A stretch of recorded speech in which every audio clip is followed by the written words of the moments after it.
Dead Man's Island by John Escott. Published and copyright Oxford University Press, 1992. Chapter 1. Coming to England. My name is Carol Sanders. I live in England now, but when I was younger, I lived in Hong Kong. My father was a businessman there, and my mother worked as a secretary. We lived in Hong Kong for 7 years. I was happy at school, with lots of friends, and we had a good time. I like pop music. The Rolling Stones, David Bowie, and Jake Rosso were my favourites. Jake Rosso was my favourite singer. He died in a car accident the year I left school. But I listened to his pop records all the time. I had hundreds of pictures and photos of him on my bedroom wall. Then one day in winter, when I was 17, things began to go wrong for me. My father went to Australia on business. I loved him very much and didn't like him going away. "Come home quickly," I always said to him. He was in Australia for 2 weeks. Then on the day of his journey home, an aeroplane from Sydney crashed into the sea just south of Hong Kong. Everybody on the plane died. I heard about the plane crash on television. At first, I did not think about my father. Then I remembered he was flying back from Sydney on that day. "Oh no!" I cried. I telephoned the airport, but they did not know the names of all the passengers then. Perhaps my father didn't get that plane, I thought. Oh, please, please. My mother was at work, and I called her on the telephone. She came home quickly, and we went to the airport and waited for news. Later, we learned my father was on the plane. "It's not true!" I shouted. But it was true, and I began to cry. I cried for weeks and weeks. I spent many days alone in my room. I was lonely and sad, and I wanted to die too. I stopped going out with my friends. I didn't want to see other people. I stopped listening to Jake Rosso's records and took his pictures off my bedroom wall. I didn't listen to music or watch television. Nothing mattered anymore. Then I stopped crying. I stopped feeling sad and began to feel angry. Why did it happen to him? I asked my mother. Why do the best people die? Jake Rosso, my father. I don't know, Carol, my mother said. She was unhappy too. At the time of the plane crash, I was a student at college. I enjoyed the work and college life very much. But after my father's death, I stopped doing my work at the college. I began to go out with some new friends. They were different from my other friends, and my mother didn't like them. "They're bad people, Carol," she told me. "They do dangerous things."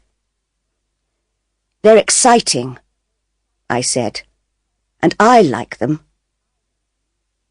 I knew she was angry, but I didn't care. But then I learned my new friends took drugs, and I began to take drugs too. It was wrong and stupid. I know that now. But I was unhappy and angry. The police came to the college to arrest some of the students.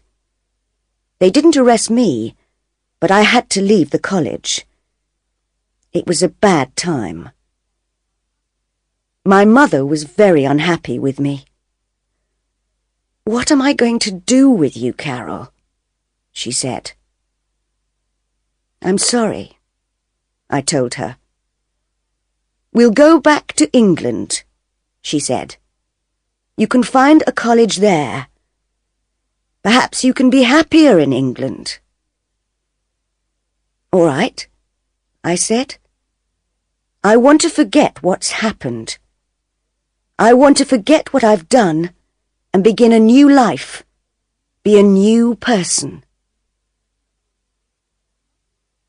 A month later, we came back to England. We lived in London, in a hotel. It was strange at first, with all the red buses and everybody speaking English.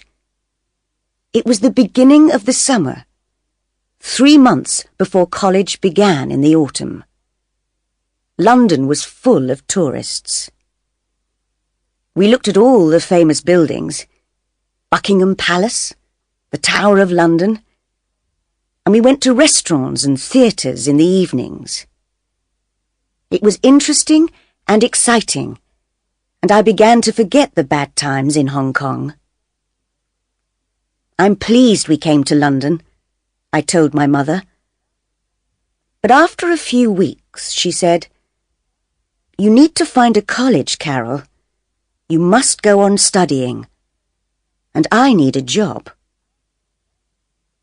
That evening, we looked in the newspapers. "What about this?" I said. I showed my mother a job in the newspaper. "Secretary for the summer months on a small private island in Scotland. Live with the family in a big house. Interesting work and good pay for the right person.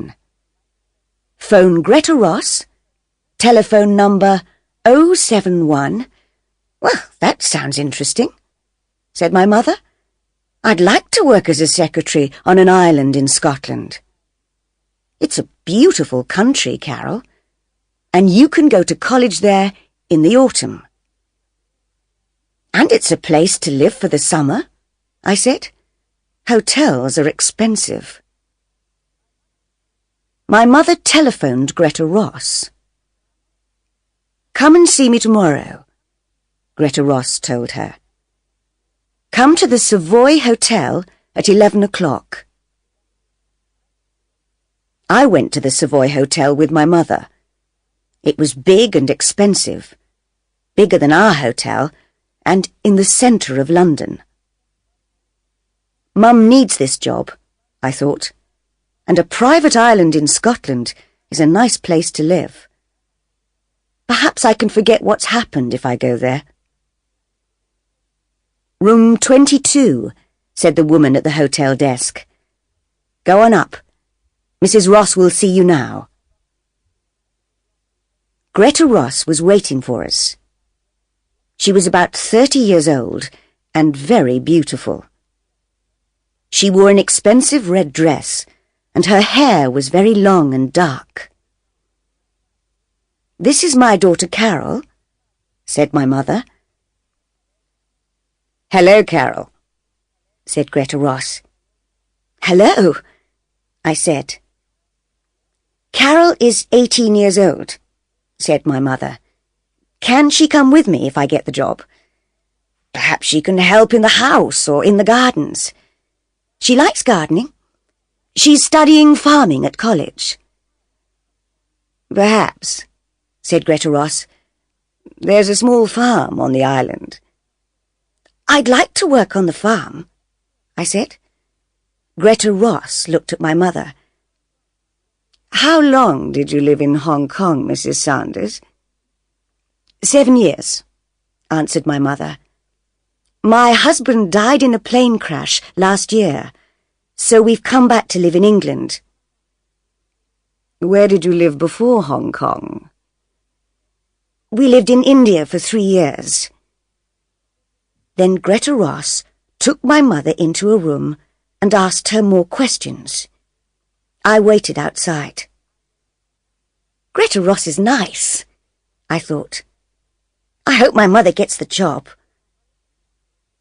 Soon after, the door opened and my mother came out. She was smiling. Greta Ross said, "Please wait here for a minute, Mrs. Sanders. I want to make a phone call." She went back into the room and closed the door. I was sitting on a chair near the door and I could just hear Greta Ross's voice speaking on the phone.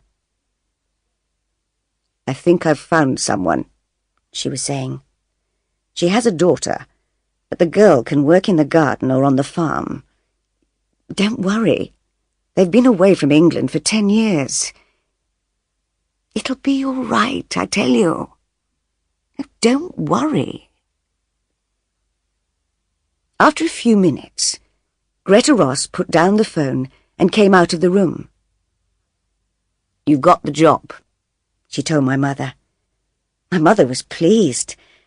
"Thank you," she replied. I was pleased too, but now I was worried about that phone call. I didn't understand it. Chapter 2. The Island. We went to Scotland the next day, first by plane, then by train. Greta Ross travelled with us. I looked out of the train window and saw fields and villages and mountains. Mum is right, I thought. Scotland is a very beautiful place. "You're going to be my husband's secretary," Greta Ross told my mother. "He's a businessman, but he never leaves the island. He does all his work by telephone and letter and computer. He invests money in companies all over the world." "Do many people live on the island?" I asked. "Not many," said Greta Ross. "You'll meet them soon." Greta Ross is young, I thought. Is her husband young too? How can a young man buy an island?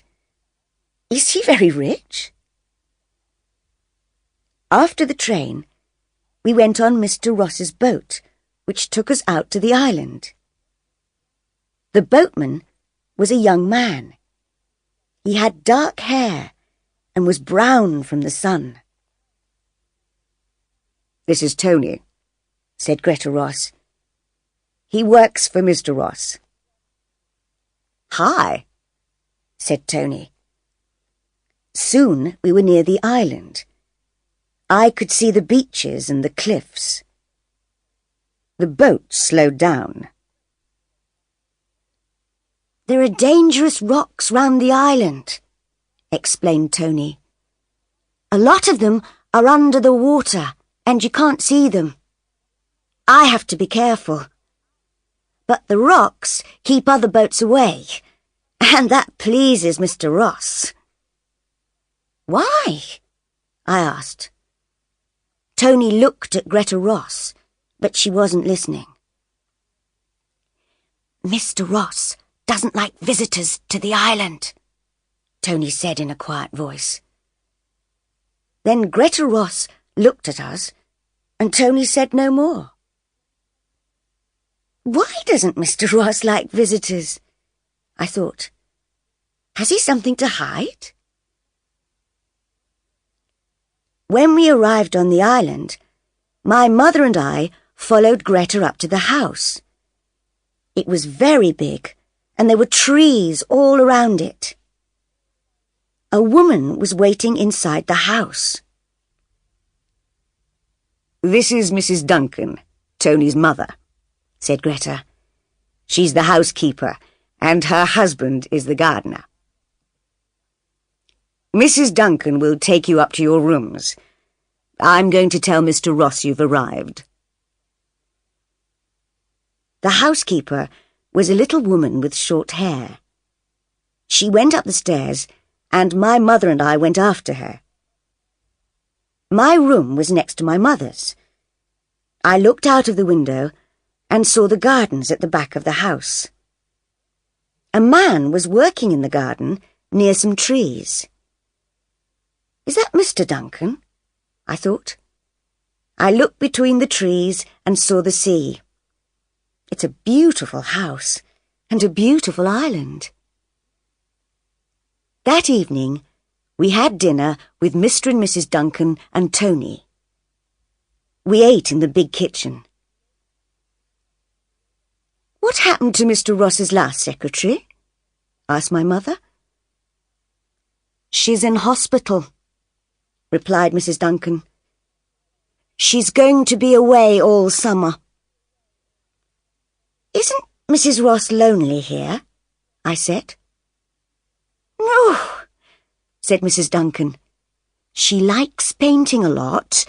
She has a room upstairs and goes there to paint. She's very good. Sometimes she goes to different places on the island to paint pictures." We finished eating our meal. Soon after, Greta Ross came into the kitchen. "Mr. Ross wants to see you and your daughter now, Mrs. Saunders," she said. "Follow me, please." We followed her through the house and into a big room. This was Mr. Ross's office, and he was sitting behind a desk. I was surprised. He was a young man, about 30. He had a moustache, short dark hair, and he wore glasses. Mr. Ross was speaking into the telephone. "Who does he look like?" I thought. "Is it Tony Duncan?" "Mr. Ross is talking to a business friend in New York," said Greta. "Please sit down." While we waited, I looked around the office. There were 3 telephones, a computer, and lots of books and papers. There was another door, and I could see a smaller room next to the office. There was a smaller desk and another computer in there. Mr. Ross finished speaking on the phone, then looked carefully at my mother and me. For a few seconds, he didn't speak, and just watched us. Then he said, "I'm pleased to meet you, Mrs. Saunders. I need some help with my work. My secretary is in hospital, and there's a lot of work to do. Sometimes you'll have to work late at night because of time differences in New York and Tokyo. Is that all right?" "Yes, that's all right," said my mother. "Can you use a computer?" "Yes." "Good." He looked at me. "Is this your daughter?" "Yes, this is Carol," said my mother. "Hello," I said. "Greta says you like gardening. There's a big garden here, so you can help Mr. Duncan. And there's a farm. Dan and Stella Parks live in the farmhouse and work on the farm. You can help them too. We have some animals. Some sheep, a few cows, and chickens. And there's a horse called Smoke. He's grey, like his name. Can you ride?" "Yes," I said. "I can ride a horse." "You can ride Smoke around the island, if you like." "I'd like that," I said. "Thank you." "And we grow vegetables and fruit," he said. I work on the farm sometimes. I enjoy it." I smiled at him, but he didn't smile back. "Carol will enjoy working on the farm," said my mother. "Won't you, Carol?" "Yes," I said. Mr. Ross looks sad, I thought. But how did he get all his money? And why does he hide away on an island? Chapter 3. The Photograph. I worked in the garden for the first 2 days. The weather was hot and sunny. I liked working with Mr. Duncan, and he was pleased with my work. "You're a good gardener," he said. "I've always liked gardening," I said, "but I'm studying at college to be a farmer." Sometimes I saw Greta Ross. She likes to be alone, I thought. Once or twice, I saw Greta go out with her painting things. She went up on the hills or down to the beach. Mr. Duncan took me to the farm, and I met Dan and Stella Parks. They were very friendly. "You can work on the farm for the next 3 days," said Dan Parks. "Mr. Duncan says you're a good gardener. Are you a good farmer too?" I smiled at him. "I am," I said. He smiled back. So I worked on the farm with Mr. and Mrs. Parks. They were nice people. I helped with the cows and the chickens and went up on the hills with Mr. Parks and his dog to look at the sheep. One afternoon, I went out riding. Smoke was a big, lazy, friendly horse. I enjoyed riding, and Smoke knew his way around the island very well. I learned new places to go to. I rode along the cliff top and then in between some trees. When we came out of the trees, I saw the house from the other side. I tried to find the window of my room. Which one was it? Suddenly, I saw a face at one of the windows. The face was looking at me. It was there for just a second or two, then it moved away quickly. Who was that? I thought. Was it Mr. Ross? And which room was it? I didn't see my mother very much that first week. She worked all day and in the evenings. She wrote letters to South America, Japan, Canada, and Australia. Sometimes she worked after I was in bed. "Mr. Ross works hard," she told me. "He invests money in many companies and countries, but it's not his money." "It's not?" I was surprised by this. "No, it's his wife's money, and she bought the island. It's her island, her house, her farm. Everything belongs to her." How strange. But why does Mr. Ross always look sad? And why does he never leave the island? I asked. "I don't know," said my mother. "He says he likes it here and likes working on his farm. It's strange, I know." Sometimes, when I finished work, I walked along the beaches or the cliffs, or I went swimming in the sea. I liked swimming. Greta Ross often came to the beach to swim, but Mr. Ross never came. "Stay away from the rocks, Carol," Greta Ross told me. "They're very dangerous." "I will," I said. Sometimes I took my camera to the beach and took photographs of some of the boats that went by. I took photographs of the birds on the cliffs. There were other small islands near our island, and boats with tourists stopped at them. But no boat stopped at our island. They kept away from the dangerous rocks. Tony was right. The island did not have visitors. One day, I was walking back to the house and had my camera with me. I stopped and looked at the big house. Mr. Duncan was working in the garden in front of it. At first, he didn't see me. "I'm going to take a photograph of the house," I thought. "The sun is in just the right place, and it will make a good picture."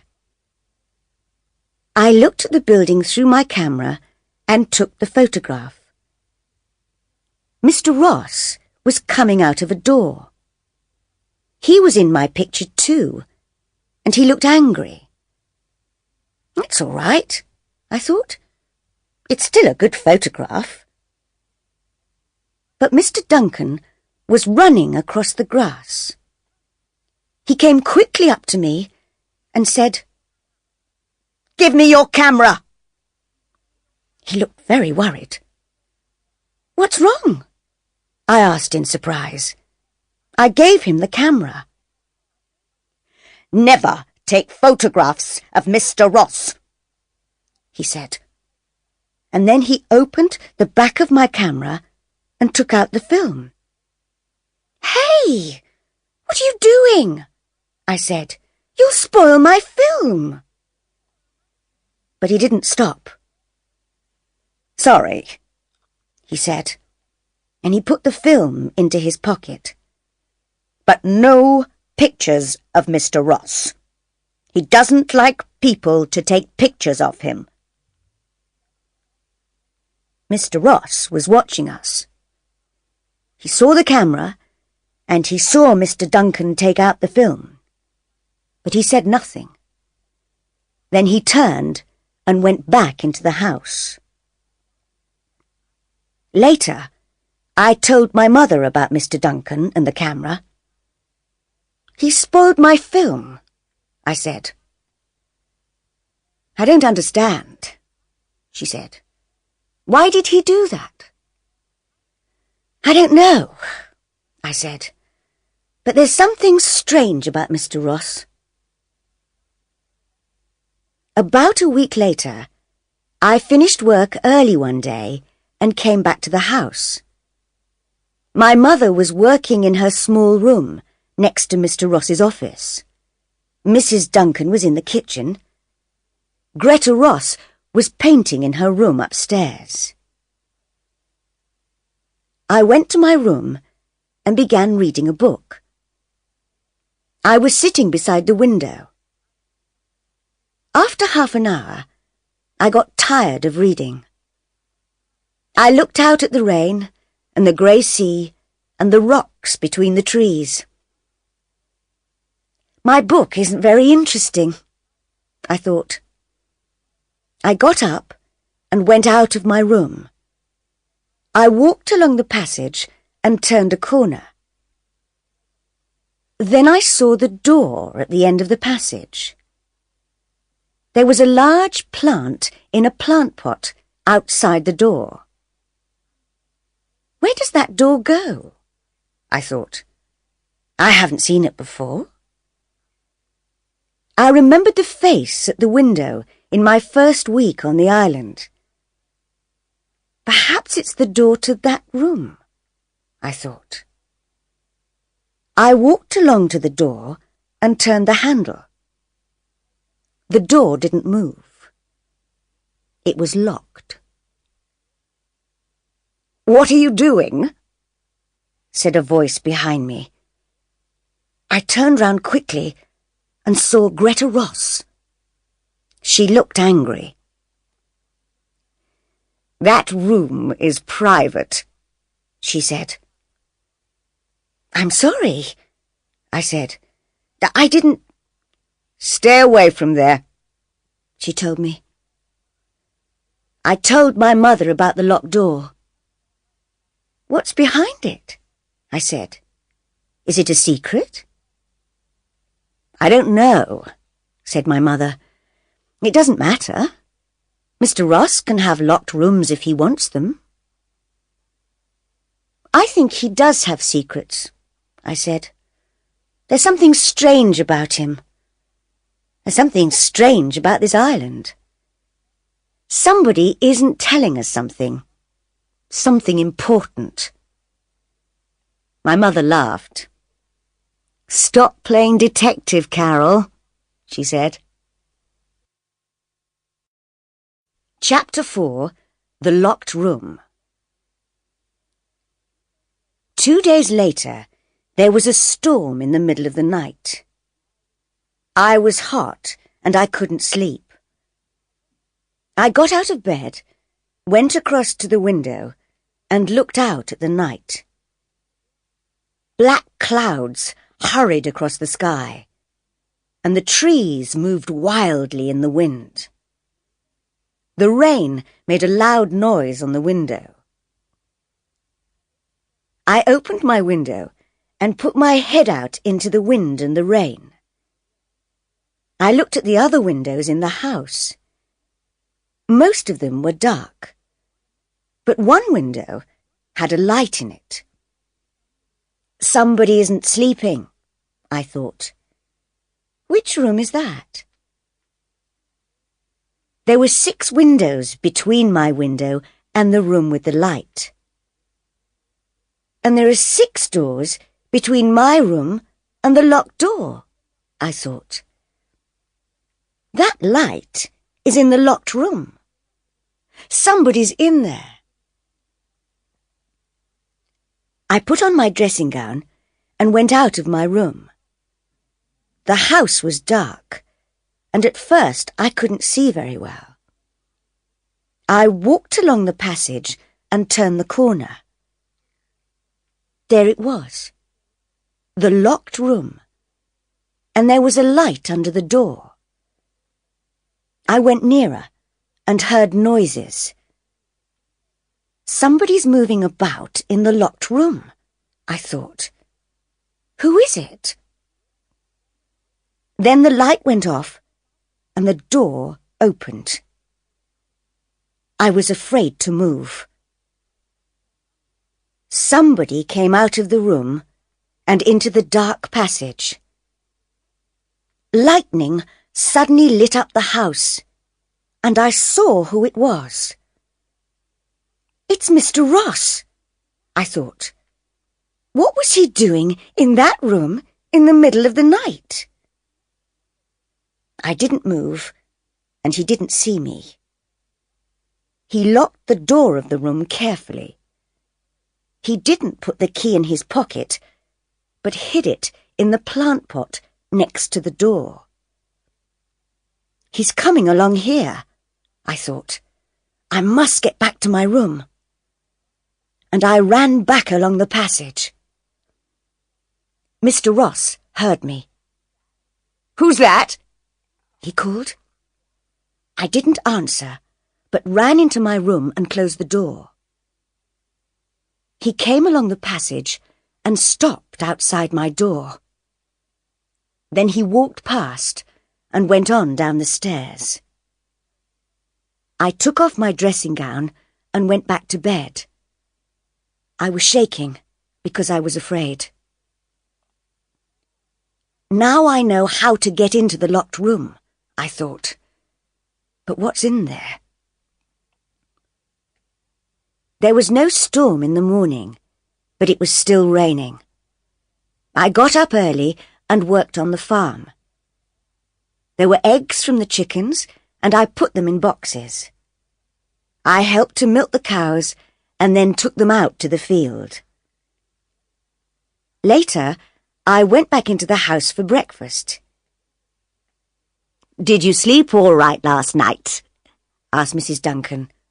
"Or did the storm wake you up?" "I slept all right," I said. I didn't want to tell her about the light in the locked room or about Mr. Ross. After breakfast, I went back upstairs. Mr. Ross was talking on the telephone in his office. My mother was working at her desk. I knew that Mrs. Duncan was in the kitchen and that Mr. Duncan was working in the garden. "Where's Mrs. Ross?" I thought. Then I looked out of the window and saw her with Tony Duncan.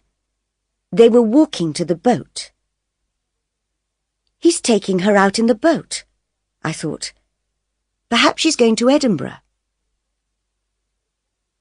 The boat moved away from the island, and I waited until it was out at sea. Then I opened the door of my room. There was nobody in the passage, and I ran along to the locked room. The key was still in the plant pot, and I took it out. My hand was shaking. Then I unlocked the door. Chapter 5. A Dead Man. I went into the room, and I was very surprised. The room was full of strange things. Coloured shirts and suits. 3 guitars. And there were posters and photographs on the wall. I looked at the posters. Jake Rosso's face looked down at me. I looked at the dead Jake Rosso's picture, and I remembered all the photographs on the walls of my room in Hong Kong. I could never forget that face, the face of my favourite singer. Then, while I looked at his face, something strange happened. I began to see another face in the posters. An older face, and with a moustache, but the same face. I saw the face of Mr. Ross. "No," I said, "it's not true." But it was. I knew it was. Mr. Ross is Jake Rosso. "No," said a voice behind me. I turned round and saw Mr. Ross. He was standing in the doorway. He looked afraid. "I don't believe you," I said.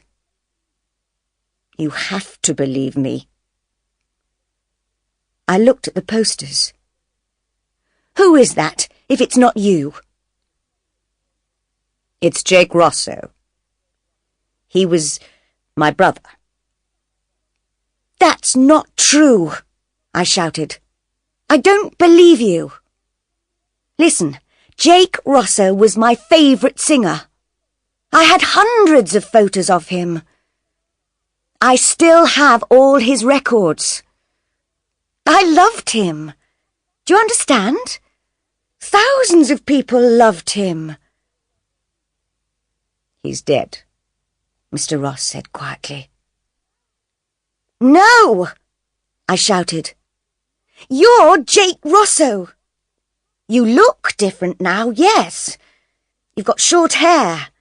You've got a moustache now, and you wear glasses. But you're Jake Rosso. You were my favourite pop star, so I know." Mr. Ross said nothing and watched my face. He doesn't know what to do, I thought. He knows I don't believe him, and he's afraid. Then he said, "It was you in the passage last night, wasn't it?" "Yes," I answered. He looked angry.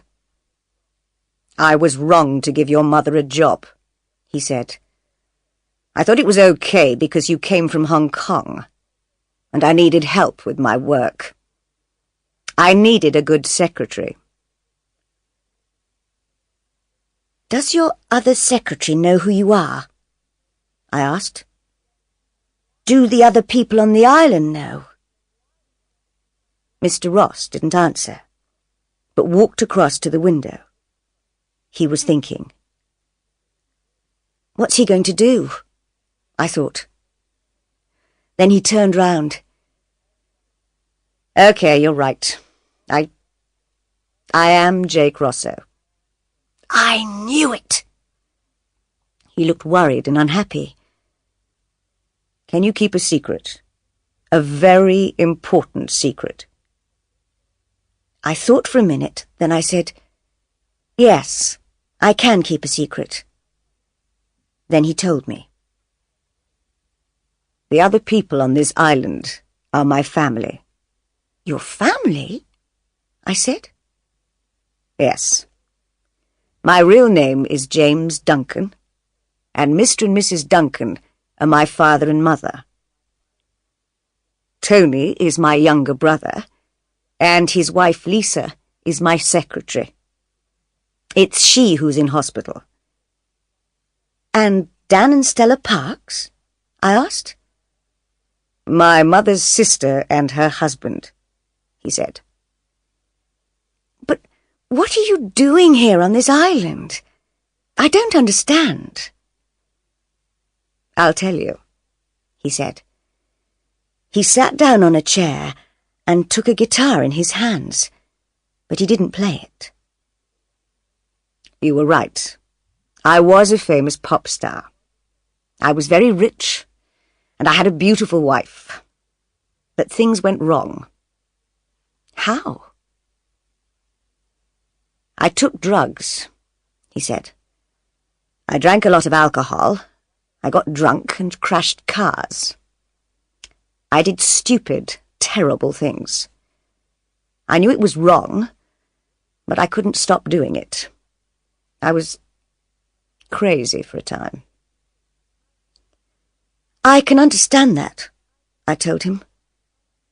I've taken drugs too. He looked surprised. You have? Yes, I said. After my father died, I was very unhappy, and things went wrong for me too. But go on with your story. He went on. One night, I was driving my car. I was drunk. And I hit somebody. A young girl. She died. I killed her. Oh, no. Yes, he said. She was 15 years old. I wanted to die too. The money didn't matter anymore. Nothing mattered anymore. What did you do after the accident? I asked. I drove on in the car. I didn't stop, and I didn't tell the police. I had killed someone, and I was afraid. He looked afraid now. He put the guitar down and went on with his story. So I made a plan. Jake Rosso had to die too. It was the best thing to do. And so I killed him. But you're still alive. My family know I'm alive, but no other people know. He looked at me. But now you know. How did you do it? I asked. I told my family about my plan, and I told Greta, my wife. At first they didn't like it, but after a long time, they said okay. Then I faked the car crash. Faked it? Yes, he said. I put some of my things in the car, a guitar and some clothes. Then I pushed my car over a cliff and burned it. The police found the burned car and thought I was dead. Everybody thought I was killed in the car crash. But you faked the crash, I said. Yes. What did you do then? My family hid me away for months. I tried to change into a different person. Shorter hair, a moustache, quiet suits. All my money went to Greta, and she changed her name to Ross. I told her to buy this island. Now I invest her money, the money that was mine. And now I'm James Ross. What about Jake Rosso? I asked. Jake Rosso took drugs, he said. Jake Rosso got drunk and crashed cars. He killed a young girl, so he had to die. I can never forget the girl. I think about her every day. And that's why you always look so sad, I thought. I looked around the room. Why do you keep a room like this? Why do you keep the guitars, the posters and photographs? James Ross did not speak for a minute. Then he said, I need to remember my old life and what Jake Rosso was like. I'm never going to sing again, and I'm never going to take drugs. But I need this room to remember. I looked at the posters and the photographs, and I looked at his sad face. I'm not going to say anything. I won't tell my mother. I won't tell anybody. James Ross looked at me. I think you understand, he said. I do, I said. I've done bad things. I want to forget them too. I needed to get away, to hide too. That's why we came to England, to begin a new life. Yes, I understand. He took my hand, and we walked out of the room and closed the door. I never went into the room again, and I didn't tell anybody. My mother and I left the island at the end of the summer. Soon after, I went to college. My life is better now. I work on a farm in England, and my mother works in an office. My mother doesn't worry about me because I'm happier now. I haven't been back to the island, but I know there's a dead man living there.